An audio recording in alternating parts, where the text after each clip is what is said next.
వల్ల కేంద్రంలో అధికారంలో ఉన్న బీజేపీ పక్షపాత ధోరణి వల్ల ఇవాళ తెలంగాణ రాష్ట్రానికి తీవ్రమైన నష్టం జరుగుతూ ఉంది.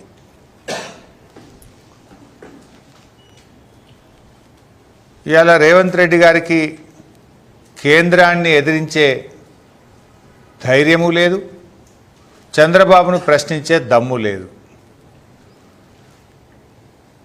ఎందుకంటే ఢిల్లీని చూస్తే రేవంత్ రెడ్డికి భయం, బాబు గారికేమో గురుదక్షిణ. దీనివల్ల ఇవాళ రాష్ట్రానికి తీరని అన్యాయం జరుగుతూ ఉంది. నిన్న చంద్రబాబు నాయుడు గారు మాట్లాడుతూ నాకు తెలంగాణ ఆంధ్రప్రదేశ్ రెండు కళ్ళ లాంటివి అంటారు. ఆ మాట నిజమైతే బాబు గారు నాగార్జున సాగర్ ఎడమ కాలువను ఎండబెట్టి సాగర్ కుడి కాలువలో నిండుగా నీళ్ళు తీసుకుపోతున్నావు కదా, దీన్ని ఏమంటారు అని నేను అడుగుతా ఉన్నా. ఇవాళ నాగార్జున సాగర్ ఎడమ కాలువకు సరిపోయేంత నీళ్లు లేక ఖమ్మం జిల్లాలో, నల్గొండ జిల్లాలో రైతులు రోడ్లెక్కుతా ఉన్నారు, పంటలు ఎండిపోతూ ఉన్నాయి.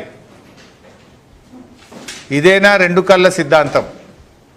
ఇదేనా సమన్యాయం అని నేను అడుగుతా ఉన్నా. నాగార్జున సాగర్, శ్రీశైలం, కృష్ణానది జలాల్లో ఆంధ్రప్రదేశ్కు తాత్కాలికంగా కేటాయించిన దాని ప్రకారం 512 టీఎంసీలు రావాలి, ఇదే ఎక్కువ. కానీ మీరు 657 టీఎంసీలు వాడారు. ఇది 4-5 రోజుల కింద లెక్క. 657 టీఎంసీల నీళ్లు వాడారు.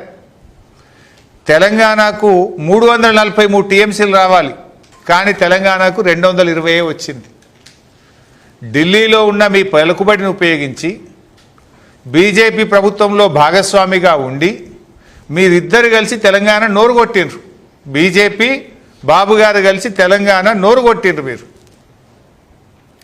నాగార్జున సాగర్లో, శ్రీశైలంలో మీరు అక్రమంగా రోజుకు 2 టీఎంసీలు తీసుకుపోయి ఇవాళ తెలంగాణకు సాగునీరు, త్రాగునీరు లేకుండా చేశారు మీరు. రేపు హైదరాబాద్ మంచినీళ్ళకి ఇబ్బంది వచ్చే ప్రమాదం ఉంది, ఎడమ కాలువ కింద పంటలు ఎండిపోయే ప్రమాదం ఉంది.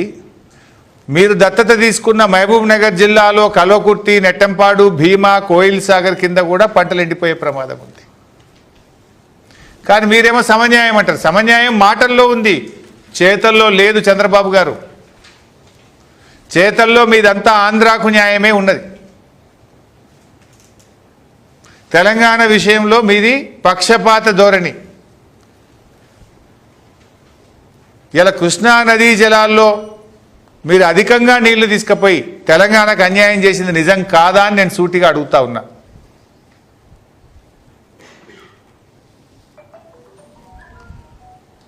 అదేవిధంగా ఇవాళ మీరు గోదావరి బంకచెర్ల ప్రాజెక్టు, అది సముద్రంలో కలిసే నీళ్ళు తీసుకపోతే తప్పేందని మీరు మాట్లాడుతున్నారు. ఇప్పుడు కృష్ణానది విషయంలోనే అదే జరిగింది. మీరు పెన్నా బేసిన్లో ప్రాజెక్టులు కట్టి నదీ పరివాహక ప్రాంతం బయట మీరు కృష్ణా జలాలు తీసుకుపోయి వాడుకుంటున్నారు. ఏమనంటే రైపేరియన్ రైట్స్, ఇప్పటికే ఖర్చు పెట్టినాం కదా, ఇప్పటికే ప్రాజెక్టులు కట్టినాం కదా, అది నేషనల్ వేస్ట్ అవుతుంది కదా, ఆ నీళ్ళు వాడుకుంటే తప్పైంది, ఇక అయిపోయింది కదా అనే ధోరణిలో మీరు అప్పుడు అడ్వాన్స్గా ఉమ్మడి ఆంధ్రప్రదేశ్లో ప్రాజెక్టులు కట్టి తెలంగాణ నోరు కొట్టిండ్రు. కృష్ణానదిలో అత్యధిక పరివాహక ప్రాంతం కలిగిన ప్రాంతం తెలంగాణ.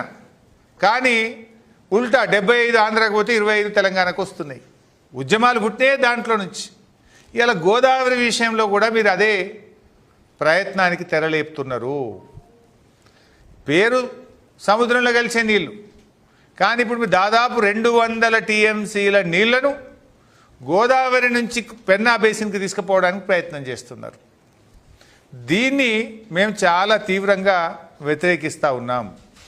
ఎందుకంటే అప్పటి బచావత్ ట్రిబ్యునల్ గోదావరిలో మొత్తం 1480 టీఎంసీలను ఉమ్మడి ఆంధ్రప్రదేశ్కు కేటాయించింది. ఉమ్మడి ఆంధ్రప్రదేశ్లో అప్పటి ప్రభుత్వాలు ఇచ్చిన జీవోల ప్రకారమే 968 టీఎంసీలు తెలంగాణకు వివిధ జీవోల ద్వారా కేటాయించారు. కానీ నిజంగా పేపర్ మీద 968 టీఎంసీలు, వాడకం ఎప్పుడూ 200 టీఎంసీలు కూడా దాటలేరు.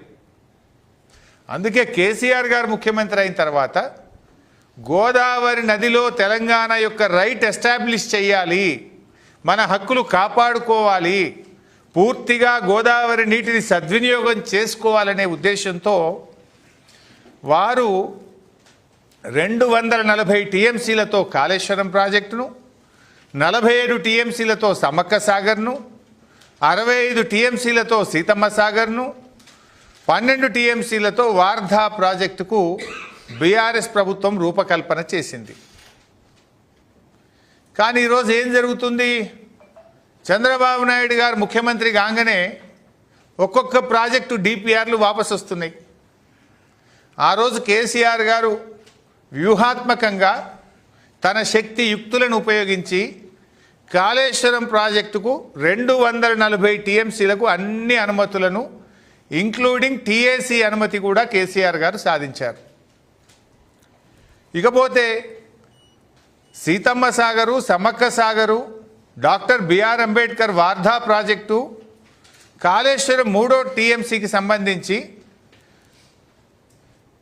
అన్ని అనుమతులు సాధించి చివరి అనుమతి లాస్ట్ స్టేజ్లో ఉంది.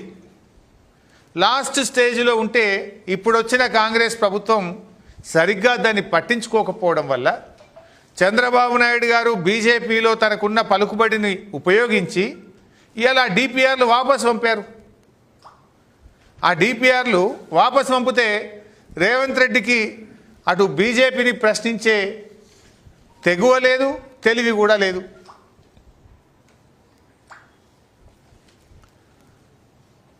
మొన్న మీడియా ముందు కూడా ఢిల్లీలో మీరు చూశారు, రేవంత్ రెడ్డిని కొంతమంది జర్నలిస్టులు ప్రశ్నలు అడిగితే ఆయనకు అవగాహన లేకుండా